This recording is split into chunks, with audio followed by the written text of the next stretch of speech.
In the truck class, it came down to a merciless race between three-time winner Vladimir Chagin and 23-year-old Gerardus de Roy, following in the footsteps of the Daddy Jan.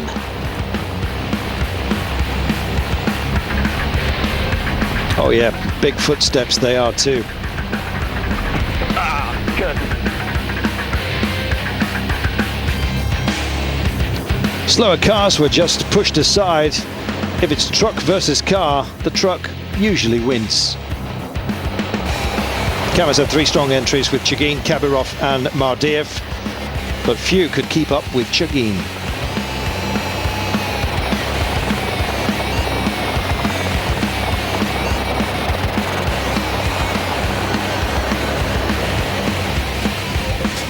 With these big, wild vehicles, it was not only the driving that's challenging. Changing a tyre needs organisation, skill and enormous amounts of practice. The Camões Boys versus the de Roy DAF truck. We stuck a clock on them. Both with the same task at hand, and a big task too. Everything times 10 it seems when it comes to the trucks.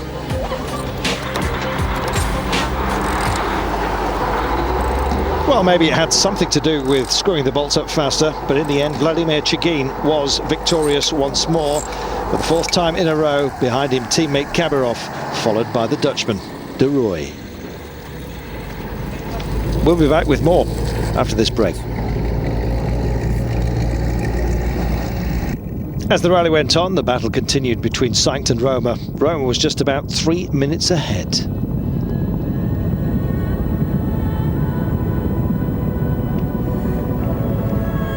Relentless out there, but the end in sight.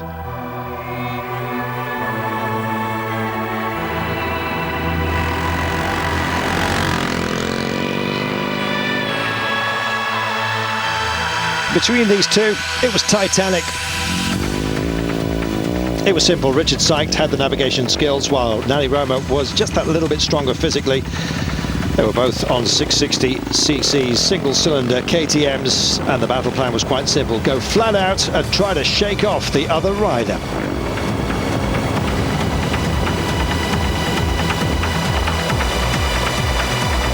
They were battling for seconds, and even Roma got caught in the sand.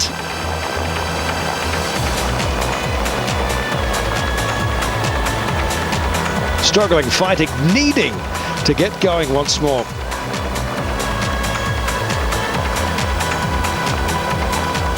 Well, towards the end of the rally, Roma had made navigational errors as well as getting stuck in the sand. He felt the Dakar was slipping through his fingers once again.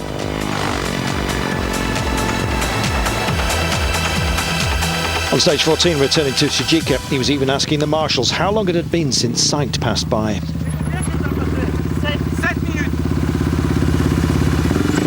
Has a think, gets underway again. Twice Roma thought that he'd paid dearly for navigational errors. He thought he'd lost the rally to Sainct, but twice he managed to keep the pressure on, and he managed to close the gap on the Frenchman.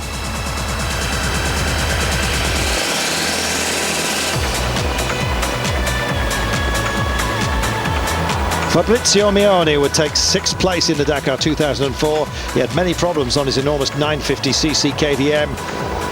On the stage to Attar, his luck finally ran out when a tyre failure lost him any chance of victory.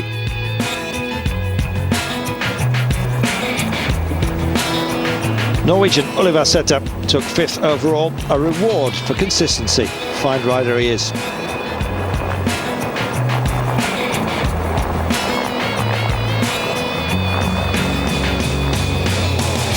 Alfie Cox and Cyril Desprez fought it out for 3rd. It was very close, and Desprez was at one point 16 minutes behind Cox, but in the end, Desprez took the podium spot just 4 minutes ahead of the South African. Alfie's navigational skills perhaps not the best out there.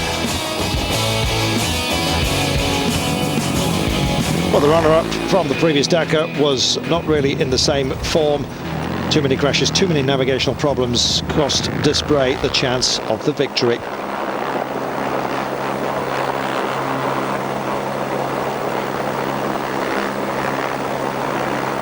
It was to be a great debut for Frétinier. He won 3 stages on his Yamaha 2-wheel drive machine. He was the only one able to compete with the KTM Armada. He finished 7th overall.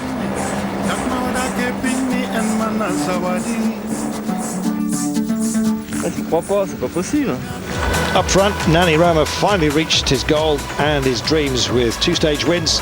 He took his first Dakar victory after years of trying. Roma became the first Spaniard to win the bike category. There was warm congratulations from his rivals and teammates. 7 times out of 8 attempts, he'd had to pull out of the race. Finally, he'd reached Dakar, and he'd reached it on top.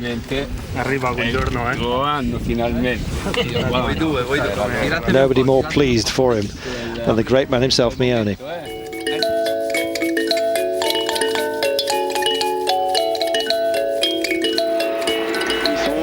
BMW had a good year as well. Demevius lining up with Alphond for the X-Raid team. But then the Belgian hit a piece of camel grass and rolled several times. After putting the pieces back together, he reached Dakar in 8th place overall. A testament to the skills of repair.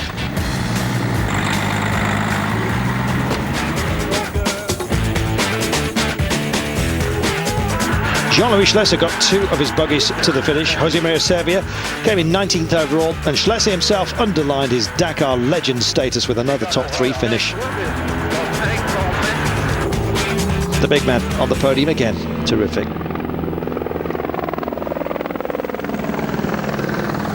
Well, reaching Dakar was a great relief for 163 vehicles out of the 595 on the start line back in Clermont-Ferrand in France. 60 cars, 65 bikes and 38 trucks reached the shores on the western edge of Africa. What a relief.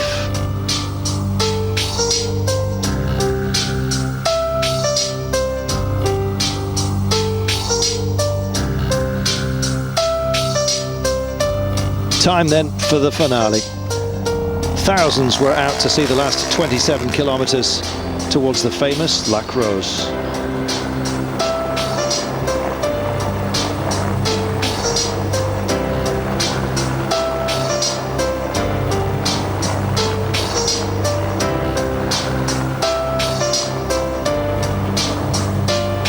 David Fresnier was impressive on his first Dakar, but also lucky walking away after this enormous accident.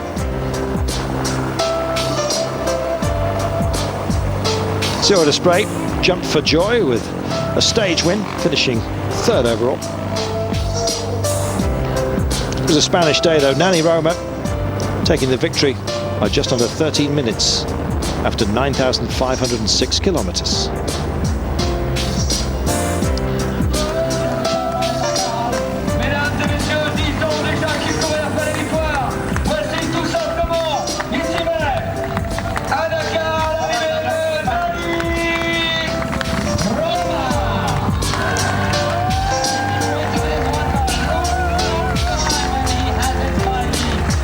Sank's early crash in Morocco cost him dear, but he stayed in the chase for victory, even with 8 stitches in his forearm. A true Dakar warrior.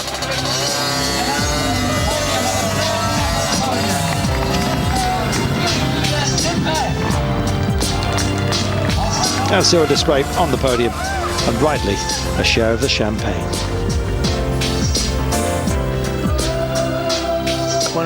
Our winner says, "I'm so happy for my team after so much work.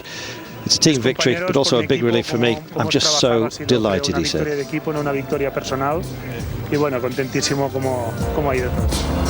Russian Kamaz trucks dominated the competition, taking 1st and 2nd. Chagin winning for the 4th time in a row, a great achievement.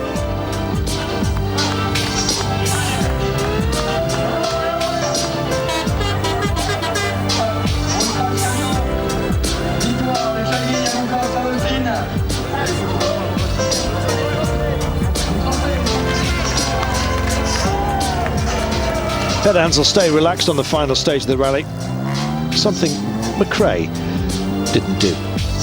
McRae won the final stage in true rally style. Going for it. That was Colin.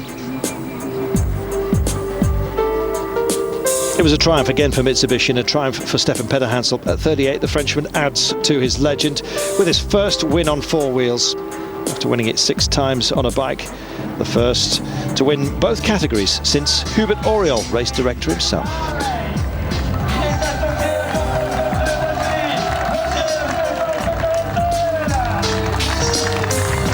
Matsuoka second, Schlesser in third. It had been a great battle with the cars. I'm so happy to win with somebody else beside me. We made this victory together. We pushed right to the limit to get it, and it's so brilliant to share this with somebody who's close to me. On a poussé jusqu'à la fin pour l'avoir, et c'est une sensation hyper agréable de pouvoir partager cette victoire avec quelqu'un de très proche.